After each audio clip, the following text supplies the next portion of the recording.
After a torrid week of politics, I think we just need to chill out a little bit, and we're chilling out a little bit. The Dan Yorke State of Mind program is brought to you in part by Lookout Rhode Island and Takeo Comfort Solutions.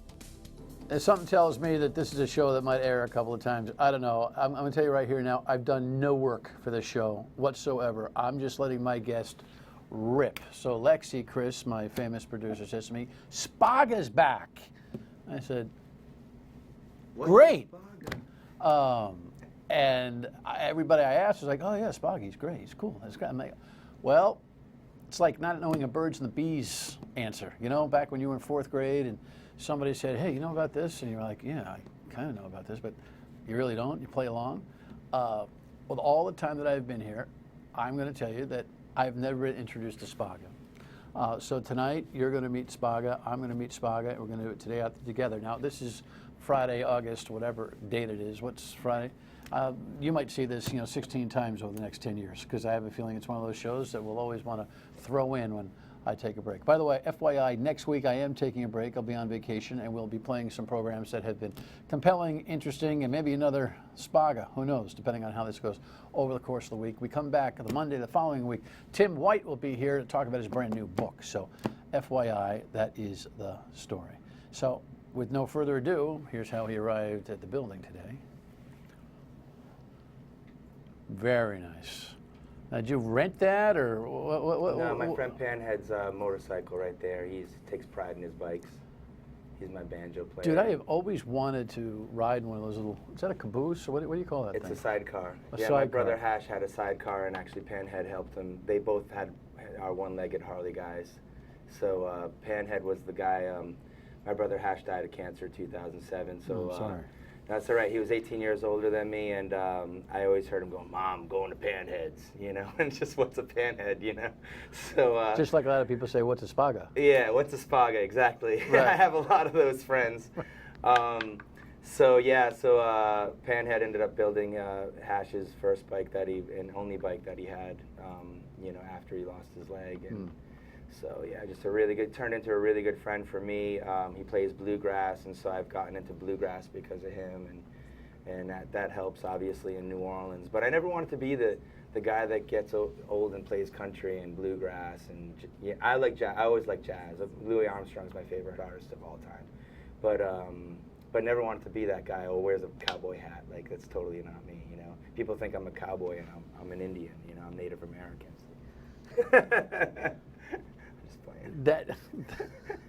I try to hide. I don't like doing shows, I'm very shy. Yeah, that's what I heard, which is why we booked you. Just want to hang out with just friends. to hang out for a half an hour. You're a Providence kid. I am a Providence kid, yes. Actually, I was at AS220 in '98, right before Providence started booming, and that's sort of how I got involved with Waterfire. I actually played the first Waterfire. I played music, so... Yeah, because my album Universality just came out. Universality? Mm-hmm. Tell me about it. It's nothing I want to listen to now, but I still perform a lot of the songs off of it. And it's actually a pretty good album. I get a lot of compliments on. What do you mean nothing you want to listen to now? I'm different now. First of all, I like my voice is grown up a little bit. I still have the soul I have, but I think I sounded nasally and thin. I never promoted my own stuff or had a manager or anything. So for me, it was just making music. It was never about the goal. It was always about the journey, and that's, I guess, what got me here. And what is here? On the Dan Yorke Show. This is like here the end. Now. This is All it. Exists. This is it. This is it. Well, that's very deep. the here and now. But no, tell us. I mean, for those who are not completely familiar, I mean, listen, you've performed Waterfire in the past. I mean, you'll need to understand. I've played every venue in Providence, Rhode Island, at least once. I'm talking churches. I'm talking the Met Cafe, Lupo's. I'm talking Cafe Zog on Wickenden Street. I'm talking the Spot Providence. I'm talking AS220. I'm talking FET. I'm talking all the artist communities in Providence. There's always, if you can play 4 hours of music, and that's how I got the job at the, with Firehouse 13. Nick Bauda opened up Firehouse 13 and said, who's the only guy that I know that could who can I get in here to play for 4 hours and just make it happen? And he calls me up to a lot of opening for venues and stuff like that, like Club Hell when it reopened, and then switched hands and stuff. People always get me to.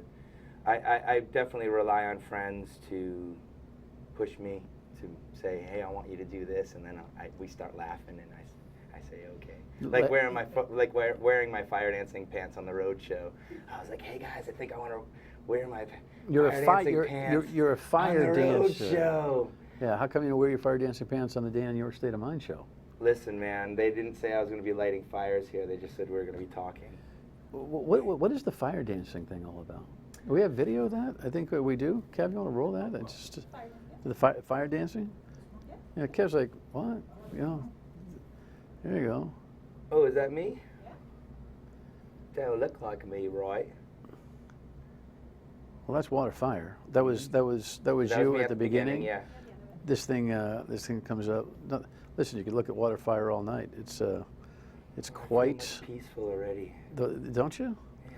I brought some relatives to water fire for the first time last week. That's me right there. And no, that's actually fire. Oh, there you are behind, dancing in the fire. Oh yeah. People love it. It's hard to explain water fire to people. It's hard to explain. You show them on the video. What? You too? Yeah. All right. Well, there you go. Until they come, they go, "Wow, that was really cool." Yeah. Fire dancing began how? In '98 for the album Universality, I started touring in California and ran into some really great friends, and they took some pictures of me playing with a fire dancing staff. So I ended up getting sent those pictures by some kind soul who sent me those pictures, and I said, it looks awesome. It's really something that I want to do for my music show. Start bringing that into the music shows, and fortunately they didn't have fire dancing in Boston, so the people that taught me Phoenix Rising were out here on tour with some guys from Mr. Bungle, and they came into Providence, and I was living at AS 220 at the time, in Perishable Theater. I don't know if they're still around now, but they allowed me to use their studio and dance studio, and I was able to practice with them and got actually really good for a while. We've had a lot of, I think we've done a half a dozen programs with AS 220 on different levels. That spot has been a godsend to this community. Yes? Exactly, oh yeah. It really, really is a place where artists locally can feel comfortable, they can create, they can get guidance, they can learn how to operate in business. I mean, it really has been an asset to this community that those who have experienced it know full well, but I don't think everybody understands exactly what kind of incredible place it's been. Yeah, it was an important place for me. And why? Well, it's funny enough, how do I explain this quickly? It's being sort of, it's like I'm too normal for the real like artsy hipsters, and I'm too artsy hipster for the normal people. I got no place to sit, but that's kind of what I discovered at AS 220, and it really pushed me to want to be more artsy and to be more, there's part of me that want to just make people happy and play, Johnny Be Good and stuff like that.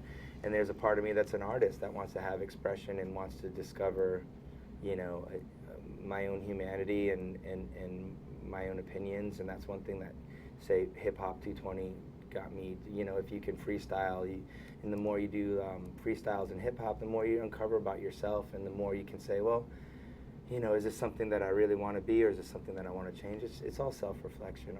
Art is life, and life is art. I mean, really, that's. But it threw me into a place where every month we were getting new artists, just blowing your mind. So I always strive to be a better and better and better and better. Never thought I was good enough, and still don't think I'm good enough, But I just share what I have, and if people like it, that's fine.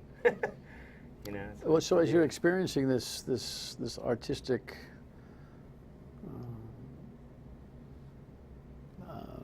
journey, right? Mm-hmm. You make any money? I you do for well shows. With it? That's what it's always been for me. Can you keep? Very Isn't that direct. the rub for artists, that you have to be able to sustain yourself? Maybe you find a I path, and profit simplify- comes with it. Sure. But it's a struggle. The struggling artist is hardly a cliche. It's a truth, right? It is a truth. It's all a state of mind, though. It's Dan Yorke. It's a Dan Yorke state of mind. There you go. It's if you use your imagination, if you're creative. I think one thing that I heard is good in business is if you diversify, and that's something I've done with the fire dancing and the music. And I also have pieces of artwork, hash art, that's mostly up at the Spot, but I have places in New Orleans that host my artwork. Hash art. Yeah, when Hash died in 2007, he left me as 8 tracks. So I, instead of finding a ways that I could play 8 tracks, I turned them into sculptures and paintings and incorporated them into artwork.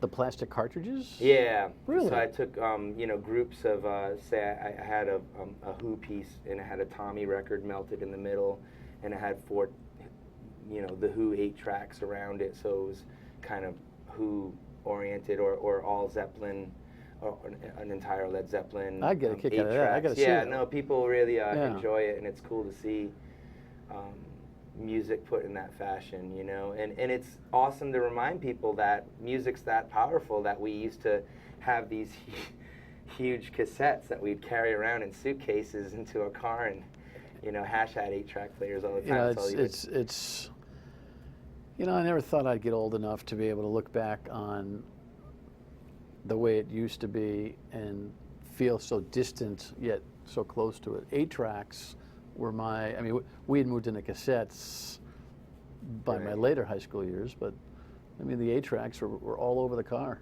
Sure. Yeah. And you always were careful because you thought you were going to break the tape because the tape was sitting there. Yeah. You'd clunk in. Sure. It would clunk in and lock in. Then when you'd pull it, some of them would get caught and the tape would be all tape stuck, would and then be you'd in have there. to get. Oh yeah. Technology, I think, has been a blessing, don't you? Oh sure. Yeah. Yeah. Can't wait to get off of oil and all that. I want 0-point energy flying cars. That's going to be my next car. What is? A 0-point energy flying car. I want it now. Who can A make me 0-point energy flying car. Yeah, we don't need this fossil fuel stuff. We can get energy, just like Tesla said. Nikola Tesla. You've heard of Nikola Tesla. I certainly have. He's my hero. Him, Einstein. Those are all my heroes. And Bernie Sanders, I understand. Well, Hold that he thought. I uncovered- got to pause. Yeah, hold that thought. I knew I'd get some politics into this conversation. don't He's going to talk play. He's not politics just or carrying the guitar for nothing, so Oh, stick this around. is my wifey. Hold on. Calling my guitar.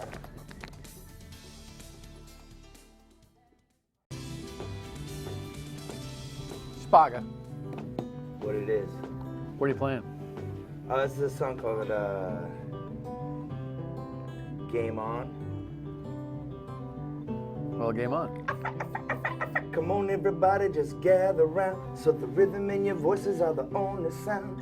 The game is on, play it day or night. Set the world a spinning now, roll your dice. You can play it fast, you can play it slow. Everybody can play it now, don't you know? The game is on, the game is on, the game is on. The game is on, play on, hustlin', hustlin', hustlin' on to stay alive. Start it up, hit black, kick back and right. Now when you're working it hard, it's time to kick it harder, baby. Come on, come on, come on, now we come correct. Mad love to you all to play your best. If you're giving it what you got, you be getting it what you give, baby. 1 for the Benji and 2, flip the dime. Heads or tails, who will win this time? Flipping it up to the north and watch it south to the down, baby. Running, running, running just as fast as you can. But you can't catch me, I'm a gingerbread man. Gingerbread mixing, baking up, cooking a fresh sound. From the east to the west, it's time to gather round. Cause the game is on, the game is on, the game is on, the game is on, the game is on, the game is on, the game is on. Play on, play on. Come on everybody, just gather round. So the rhythm in your voices are the only sound. The game is on, play it day or night. Set the world a spinning now, roll your dice. You can play it fast, you can play it slow. Everybody can play it now, don't you know? The game is on, the game is on, the game is on, the game is on, the game is on, the game is on, the game is on, the game is on. Play on, play on.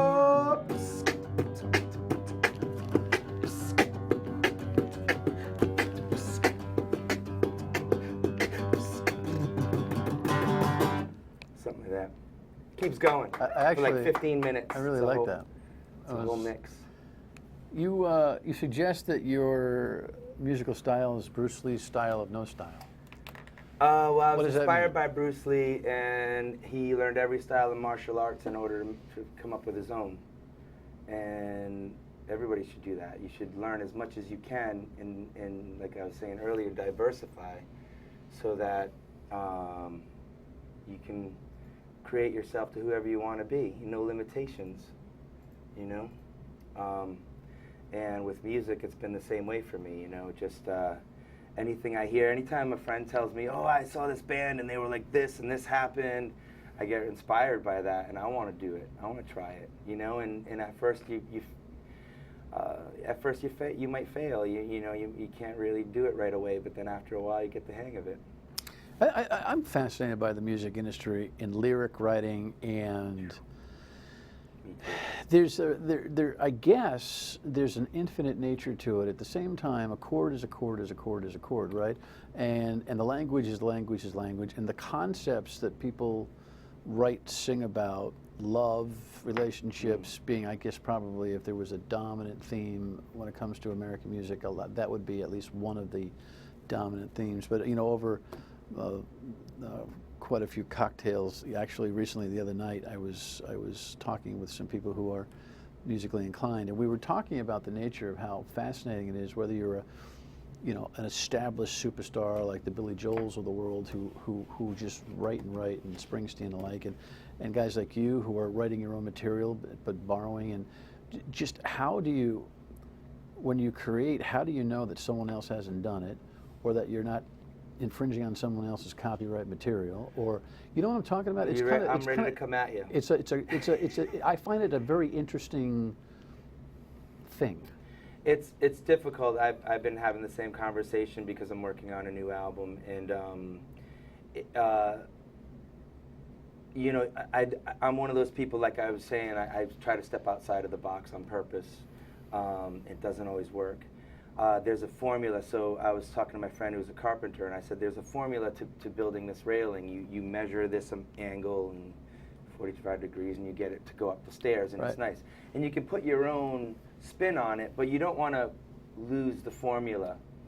And me coming from more prog rock area, my formula is all over the place, whereas people today are creating music in a computer, so everything's pretty homogenized. You know, it's set 4/4. There's not you don't hear a lot of odd time now because it's hard to do. You know, you have to change the thing in the computer. Right. So you get a lot less bands that are trying to use odd time in a way such as Rush or Tool or Yes, and trying to use melodies that might not have been. All you got to done do before. is take your satellite radio, and don't tell anybody, but I have one, and listen to something modern for a half an hour, right? And then go back to the 70s and 70s channel and listen to the diversity of that music. That's and what I'm saying, and yeah. it is. And by the way, my 21-year-old daughter loves going backwards as much as yeah. she likes listening to stuff, because I hate to say it, music back then, didn't always think I'd be this old either to say music today. You know, I've been saying it but too. right, Yeah, right. Yeah, it's just. You think the it's just- technology has taken away the creativity? It's made it easier for people to fall back on, and you don't have to develop a skill or a craft for 15 years, such as I have done, and beat yourself up every day. I have one song that's it's about love, but I don't really use the word love in it, and I like the chord progression because it goes from B flat. Hold it. Okay. We'll have to wait for it Okay. because we have a short amount of time, and I want to hear it. Stay with Okay. us. Spogga. My favorite color is you, you, you, you, you, you, you. My favorite color is you, you, you, you, you, you. My favorite color is you, you, you, you, you, you. My favorite color is Now see why I like that song is it's got this nice B flat descending to the F. I don't even know how it works. It's just nice. It goes to the E. And it goes back up to that B flat. So those are the things that turn me on, using different cadences and different chords, and finding a hook line that's, you know, I was talking to a friend and she said, "What? I don't even know your favorite color." And I said, "My favorite color is you." You know? Dude, by the way. Dude, right? This bunch of guys just went, hold on, wrote that down. My favorite color is you. But it was so honest, you know? Like, I stole my favorite line. My favorite line I stole from Jackson Brown. Oh, right? What is it? All my high school buddies still, when we get together once a year, remind me of the line of the century that I had with the girl that I was chasing back in high school. I said, you know, the back end of it, if Jackson Brown fans would know. When you ask her to take your hand and lead you through the garden wall and pull me through. So I knew the whole phrase. Yeah. And it locked her down for a week. Yeah. Yeah. You know, but this is a girl that everybody wanted to date. Right. And I had that line. Yeah. But I didn't write it. Yeah, no, it's tricky, man. You came up with that. My favorite color is you. Yeah. But now everyone's going to rip you off because That's all right. there you go. That's all right. That's good stuff. Yeah, thank you. Yeah, and so a lot of it comes from original places, but I'm working on a song right now that I've worked on the vocals for like 18 hours, literally recording for the new album, and you know, I just showed it to a friend, and I know the vocal isn't strong enough or whatever. I just pulled it down offline, so you can't get it. You should have been following me yesterday. You would have found it. But you'd have been able to download it before I could erase it. So I want to make sure before we're done, because we're running out of time, can we put up where Spogga is going to be over the next few nights? Oh, Water yeah. Fire this weekend. Yeah. And by the way, if you're seeing this 6 for the p.m. second or live. third or fourth time, sorry, this already happened, but August 7th, the Wheelhouse in Narragansett, the 14th and 27th. Then you're going back to New Orleans, right? August 18th is the parlor. Oh, I'm okay. leaving for New Orleans the next day. You're going back there. Yeah. You're more comfortable in New Orleans? It's just home. There's no other way to say it. I love Providence. I love my friends. I miss the people and the air and the food and the, you know, just knowing people and being able to get around and feel like I'm home with the people. But New Orleans, call her Mother New Orleans. She just pulled me in and put me in the right spot. And I just, it's interesting how life does that sometimes. I'm not going to leave anytime soon. It's scary. You got a lot of feeling inside you. You got a lot going yeah. on. Good stuff. Thanks, buddy. I It appreciate was nice to meet man. you. I enjoyed this very much. Nice to meet you, Dan. Cheers. Final word and we come back. Stay with us. Baby, if you need me like I know I need you, there's just one thing I would ask you to do. Take my hand and lead me to the hole in your garden wall and pull me through. There you go. I got her for a week. Better than everybody else did. Yeah. Hey, listen, make sure you check out Spogga. It was nice. It was a nice woman. What a relief after a week of politics. I'll be gone for next week. Don't forget Tim White and his book the following Monday. Make sure you tune in to WPRO weekdays 3 to 6 for the radio program. I appreciate that. It helps to pay the bills and pull me through. Good night. Appreciate you watching.